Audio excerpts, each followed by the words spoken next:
मेरे पापा की एक बहुत अच्छी बात है जो मुझे हमेशा याद आती है और मुझे सिखाया करते थे कि जब आप इस दुनिया से जाओगे तो आपके पीछे जितने लोग हैं, आपको जो छोड़ने आते हैं, आपको जो विदा करने आएंगे, वही आपकी एक असली कमाई है। नमस्ते। आज के इस एपिसोड में हम बात करेंगे इवेंट मैनेजमेंट के एक फाउंडर से और जानेंगे उनके वर्किंग्स के बारे में and how they are able to make such a huge company. Because I have seen people complaining about the competition. लोग कहते हैं कि कंपटीशन इतना है मार्केट में कि हम इस मार्केट में सर्वाइव कैसे करें और हम एक ऐसी क्या चीज़ बनाएं जो एकदम बेसिक हो but it has to be different. आज हम इस एपिसोड में बात करेंगे चंद्रवीर जी से और जानेंगे उनके इंस्पायरिंग कहानी और उनके बिजनेस टैक्टिक्स।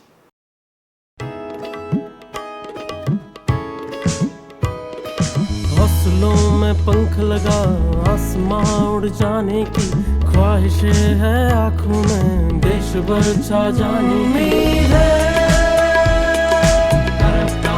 उम्मीद है, उम्मीद है, उम्मीद है।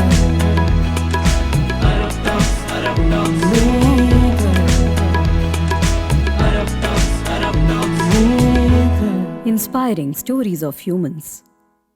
नमस्ते चंद्रवीर जी, स्वागत है आपका हमारे टॉक शो अरब टॉक्स में। Thank you. तो थोड़ा अपने बारे में बताएं ताकि हमारी ऑडियंस आपको जान सके। देखिए, मेरा नाम चंद्रवीर सिंह है। मैं प्रॉपरली उदयपुर से ही बिलोंग करता हूँ और मैं एक मिडिल क्लास फैमिली से हूँ। मेरी स्कूलिंग यहीं से उदयपुर से जीएनपीएस स्कूल से हुई, इन कॉमर्स बैकग्राउंड से हूँ। और कॉलेज मेरा बीएन कॉलेज एंड राजस्थान विद्यापीठ से मैंने मास्टर्स किए। बेसिकली मैंने 2 मास्टर्स किए हुए इन ह्यूमन रिसोर्स मैनेजमेंट। आपने कैसे सोचा कि मैं वेडिंग इंडस्ट्री में आऊँ और मैं वेडिंग प्लानर बनूँ? मतलब आपको ये विचार कैसे आया? मतलब कोई एक ऐसा इंसिडेंट शेयर कीजिए। देखिए, ऐसा कभी सोचा नहीं था कि मैं वेडिंग इंडस्ट्री में आऊँगा, क्योंकि मैं एचआर में मास्टर्स करके अपनी जॉब कर रहा था। क्या जॉब थी आपकी? मेरी ह्यूमन रिसोर्स मैनेजमेंट में as a HR executive Gitanjali Medical College and Hospital में था इनिशियली में।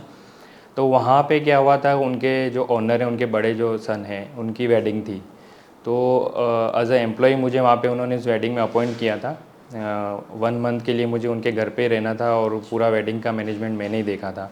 तो वहाँ से मुझे एक लगा कि मैं इस फील्ड में अपने आप को काम डेवलप कर सकता हूँ।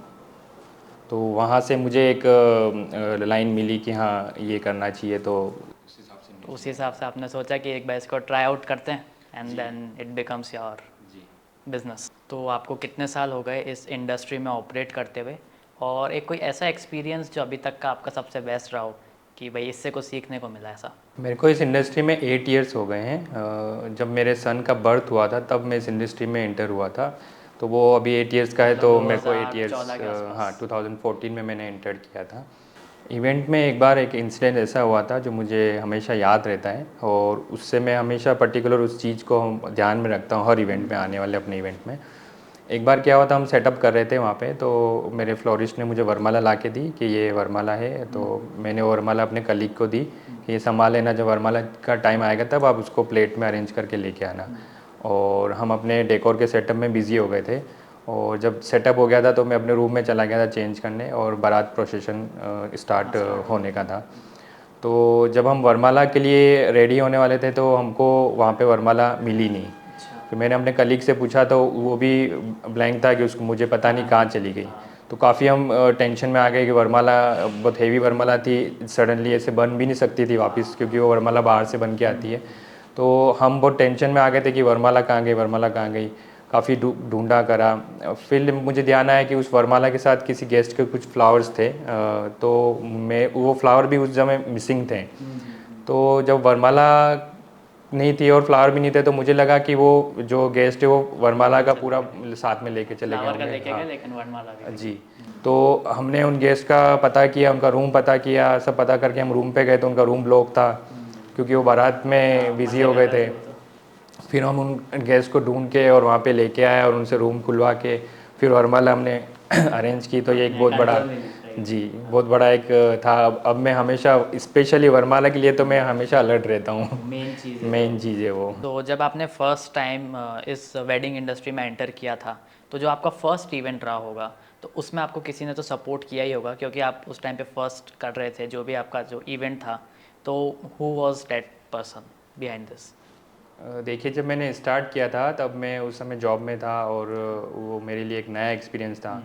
तो मेरे वहाँ पे जो बॉस थे उन्होंने मुझे बोला कि आपको ये काम संभालना। मैंने एक बार तो उनको मना किया कि मैं नहीं कर पाऊँगा ये, क्योंकि मेरे फील्ड का नहीं है ये।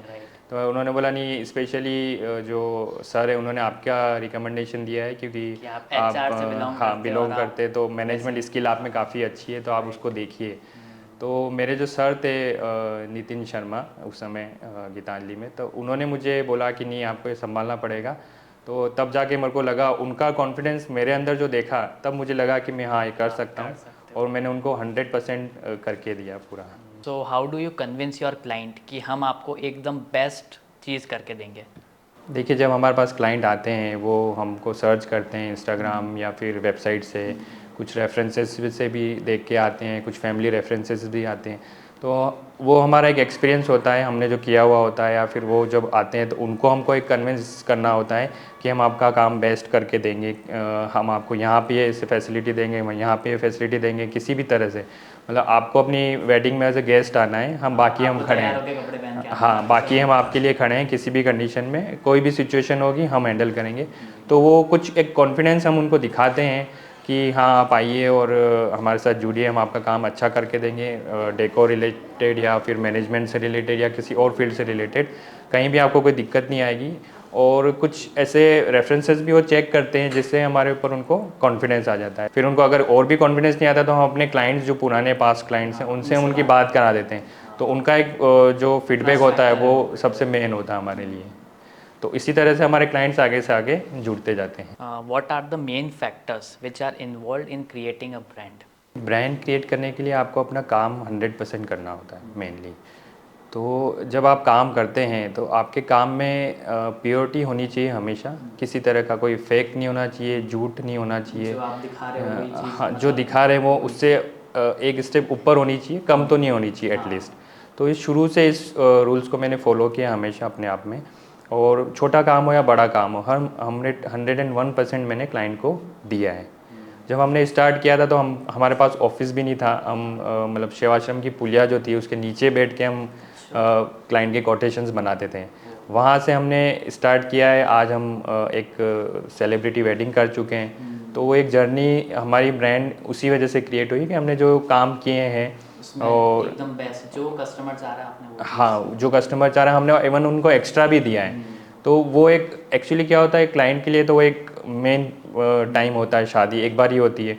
हमारे लिए तो एक रोज का काम है, लेकिन उनके लिए एक बार यादगार बनाना वो हमारे लिए बहुत मायने रखता है। हम उसको हमेशा फॉलो करते हैं, जिससे हमारी ब्रांड इमेज अब धीरे धीरे ऐसी बढ़ गई है। सो डू यू थिंक कि जो पीपल हैं इंडिया में दे आर प्राइस सेंसिटिव? हाँ, प्राइस सेंसिटिव अब हो गए हैं, क्योंकि पहले जब वेडिंग होती थी तो बड़े स्केल पे होती थी। फिर धीरे धीरे धीरे जैसे नोटबंदी आई या फिर किस तरह के क्राइसिस आए मार्केट में, तो प्राइस सेंसिटिव हो गए हैं लोग। हाँ, खर्च करना भी चाहते हैं, लेकिन उनको हाँ कंजूसी करते हैं। हाँ, एक चीज़ और है क्लाइंट के अंदर कि वो उनको चाहिए 100 रुपये की चीज़, लेकिन उसके लिए उनको 10 रुपीज़ ही देना है। तो वो 100 रुपये की चीज़ 90 में हम दे सकते हैं, लेकिन 10 में तो देना पॉसिबल नहीं होता है। तो थोड़ा सा वहाँ पे कंजूसी करते हैं, या फिर नेगोशिएशन काफ़ी होने लग गया, पहले नहीं होता था। लेकिन हाँ, अब मार्केट में बहुत सारे वेडिंग प्लानर्स भी हैं, तो कंपटीशन में वो कम रेट्स में काम लेते हैं। तो कुछ लोगों को गलत इन्फॉर्मेशन दे देते हैं वो कि यार ये ऐसा होता है वैसा होता है, लेकिन एक्चुअल में अगर आपको अच्छा काम करना है तो उसका तो पैसा लगता है। Do you think is Excel Tree events is going to be global? Yes, definitely. देखिए एक्सेल ट्री अगर मैंने यहाँ से स्टार्ट किया तो मेरा फर्स्ट मोटिव तो उदयपुर ही है, लेकिन हाँ ग्रोइंग तो सबको चाहिए, सबको ग्रो करना चाहिए। तो हम अभी कुछ हमारे टाइप्स हुए हैं, जैसे दुबई में हुए हैं, थाईलैंड में हुए हैं, श्रीलंका में हमारे कुछ टाइप्स हुए हैं। तो हम वहाँ पे प्लान कर रहे हैं अभी नेक्स्ट ईयर वेडिंग, तो डेफिनेटली हम जाने वाले हैं बाहर। कॉन्ग्रेचुलेशंस आपको बहुत बहुत ग्लोबल जाने के लिए। सो इफ़ यू थिंक कि मैं आपका क्लाइंट हूँ तो मैं बाहर जाके आपकी ब्रांड के बारे में क्या बोलूँ, एक ऐसा मतलब बताइए। देखिए आप मेरे साथ इतनी देर थे तो आपको मेरा नेचर एक्सपीरियंस हो गया होगा। तो मुझे 100% पता है कि आप मेरे लिए पॉजिटिव ही बोलोगे। लेकिन हाँ, पूरा फेथ नहीं करके आप पहले मेरे बारे में या मेरी कंपनी के बारे में, मेरे काम के बारे में आप पूरा सर्च करिए। और फिर आप लोगों को बताएं कि इनका काम कैसा है, कुछ हमारे क्लाइंट के फीडबैक देखिए, कुछ हमारे जो हमारा काम जहाँ चल रहा होता है वहाँ के आप देखिए, तो आपको पता चल जाएगा कि हमारा काम कैसा है। तो आप डेफिनेटली, मुझे श्योर है कि आप अच्छा ही बोलेंगे। So who are the people who are behind the whole event, और आप कैसे उस चीज़ को मैनेज करते हो being in a, it's a team work project, so how you manage it? ठीक है, सबसे पहले तो हम लोग जो हैं, जो भी वेडिंग प्लानर है या भी जो भी डेकोरेटर है, वो एक शख्स की वजह से आज इतना ऊपर है, वो है हमारी लेबर। ठीक है, अगर हमारी लेबर काम नहीं करती है तो हम कुछ भी नहीं है उनके बिना। हमारी लेबर दिन रात इतनी मेहनत करके, गर्मी सर्दी बारिश कभी भी नहीं रुकती है, वो 100% हमको करके देती है, तो उनके बिना तो हम मतलब कुछ भी नहीं है। पहली बात तो ये। दूसरी बात, फिर आते हैं हमारे मैनेजर्स जो हमारे लिए काम करते हैं, मैनेजमेंट का या फिर डेकोर का, तो वो सारे लोग हमारे लिए बहुत मायने रखते हैं। वो दिन रात मेहनत करते हैं, खाना नहीं खाते हैं, टाइम से सोते नहीं हैं, सारी चीज़ें करके फिर हमारे लिए वो 100% दे के जाते हैं। तो वो एक जो पूरा कॉम्बिनेशन है, वो हमारे लेबर हैं, हमारी टीम है, हम लोग खुद हैं, और कुछ हद तक हमारे क्लाइंट्स भी उसमें इन्वॉल्व रहते हैं, क्योंकि उनके फीडबैक भी बहुत ज़रूरी होते हैं। सो आपके इस बिज़नेस में आपके साथ और भी कोई पार्टनर है? अगर है तो आप उनसे कैसे मिले और आपका उनके साथ बॉन्ड कैसा है? देखिए, मैं उनको पार्टनर नहीं बोलूँगा, वो मेरा एक छोटा भाई है। तो मतलब हमारे बीच में कभी ऐसी बॉन्डिंग नहीं रही कि हम एज ए प्रोफेशनली कोई पार्टनर है, या हमारे बीच में न तो कोई कभी हम किसी चीज़ को लेके ऊपर नीचे हुआ है। हमने जब स्टार्ट किया था तब हम दोनों अकेले थे। जब मेरे पास कुछ नहीं था तो मेरे सपोर्ट में सिर्फ एक ही बंदा था, mister Brijesh Parwani.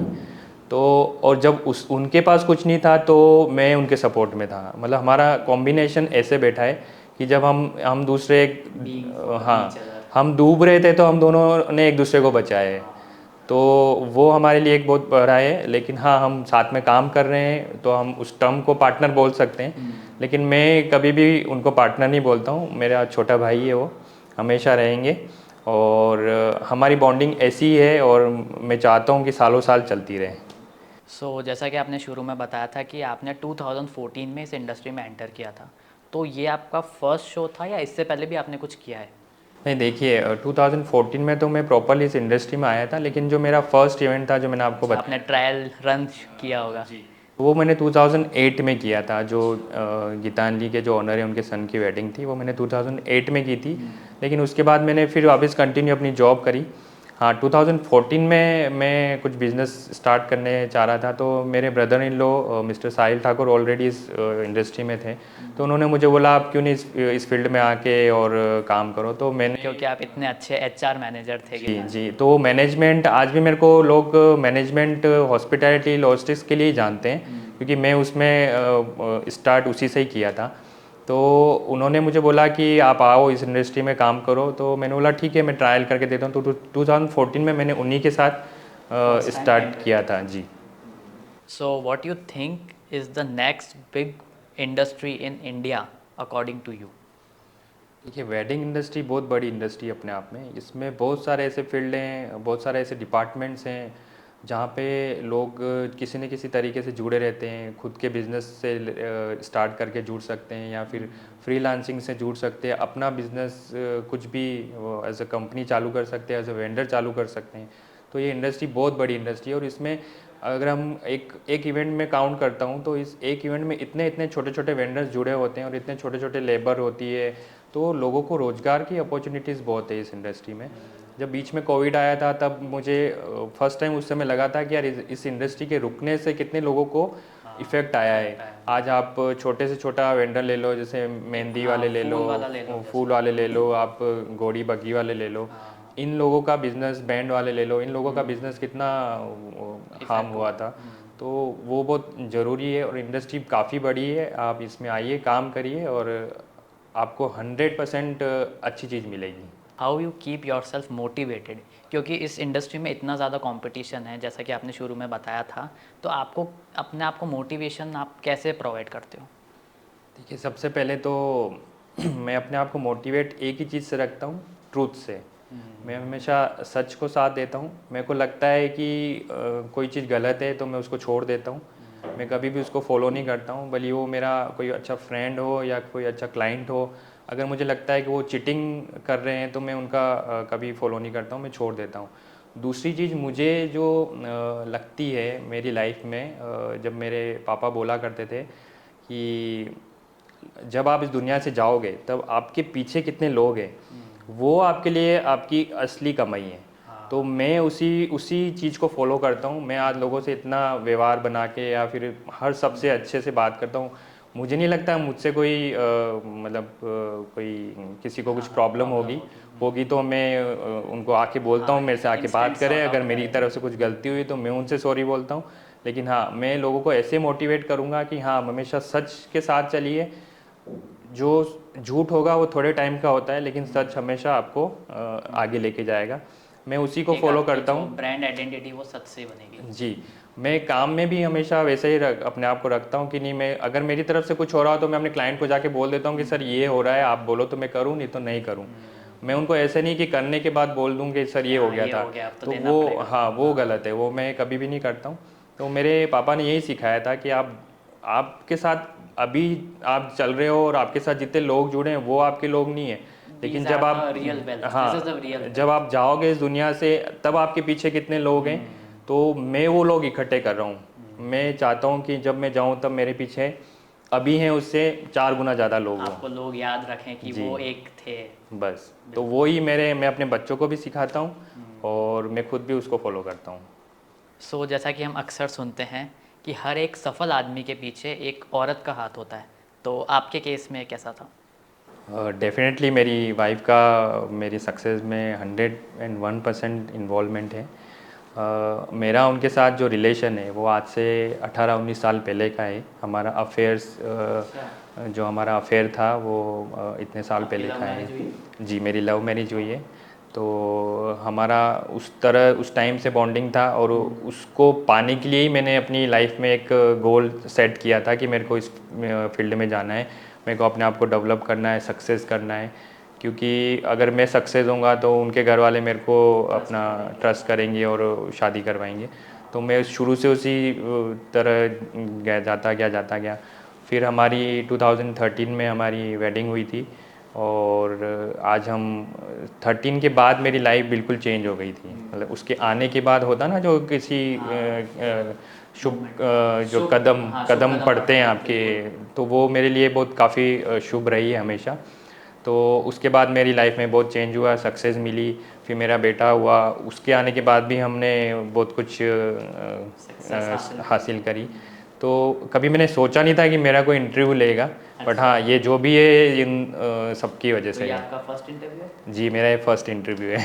So before wrapping up this interview, Chandraveer ji, मैं आपसे जानना चाहूँगा कि आपको हमारे शो पर आकर कैसा लगा, और एक वो ऐसी एडवाइस जो आप एंटरप्रेन्योर्स को देना चाहेंगे जो यंग अभी एंटरप्रेन्योर्स बनने का सपना देख रहे हैं। जब मैंने आपका नाम सुना अरब टॉक्स, तो मैं कंफ्यूज था कि ये नाम ऐसा क्यों रखा है आपने। पर जब आपसे इसका मीनिंग समझा कि अरबों लोगों से बात करना, तो वो मुझे बहुत अच्छा लगा कि आपने काफ़ी उसको सोच के रखा है नाम। तो आपके शो पे आके मुझे डेफिनेटली बहुत अच्छा लगा। जिस तरह से आपने हमसे आके हमको इनविटेशन दिया, जिस तरह से आपने हमारे लिए हमको चुना एक बेसिकली इस फील्ड से कि हाँ, हम लोगों तक अपनी बात पहुंचा सकें। तो आपके शो पे आके हमको अच्छा लगा, आपसे बात करके अच्छा लगा, जिस तरह की फैसिलिटीज़ आपने दी। और मैं तो चाहूँगा कि आपका शो इंटरनेशनल लेवल पे जाए, लोग हिट हो जाए, बेस्ट बन जाए, लोग आपको ज़्यादा से ज़्यादा सुने। तो यही विशेष है मेरी आपके लिए। Thank you so much. और एक एडवाइस जो आप एंटरप्रेन्योर्स को देना चाहेंगे? देखिए, जो हमारी यंग जनरेशन है वो कुछ आजकल सोशल मीडिया और थोड़ा इस पे ज़्यादा डाइवर्ट हो रही है। मैं तो उनको मैं उनको बोलना चाहूँगा कि आप थोड़ा हार्ड वर्क करो, फील्ड में, ओरिजिनल फील्ड में आप जाओ, काम करो। ये जो कैमरे की या फिर जो मोबाइल की दुनिया होती है ये फेक होती है। मतलब कैमरे के पीछे बहुत कुछ अलग होता है और फ्रंट में कुछ अलग होता है। तो आप उस रियलिटी को देख के, जो भी आपका फील्ड है जिसमें भी आप काम करना चाहते हो, उस रियलिटी को देख के आप काम करो। ऐसा नहीं कि उसने ये कर दिया तो मैं भी ये कर दूँ। आपकी एबिलिटी अलग है, उसकी अलग है, उसके अकॉर्डिंग वो काम करेगा, आप अपने अकॉर्डिंग काम करो। और हमेशा सच के साथ काम करो, फेक कुछ मत रखो लाइफ में। तो थैंक यू चंद्रवीर जी हमारे शो पर आने के लिए, और हमारे शो पर आपने जो आके इतनी अच्छी अच्छी बातें बताई उससे हमको बहुत कुछ सीखने को मिला। तो हम आशा करते हैं कि आप ऐसे ही ज़िंदगी में खूब ऊंचाइयों को छुएं और ऐसे ही तरक्की करते रहें। Thank you. तो मिलते हैं आपसे बहुत जल्द एक नए एपिसोड में एक नए ह्यूमन और उनकी स्टोरी के साथ। This is Anant from Arab talk signing off.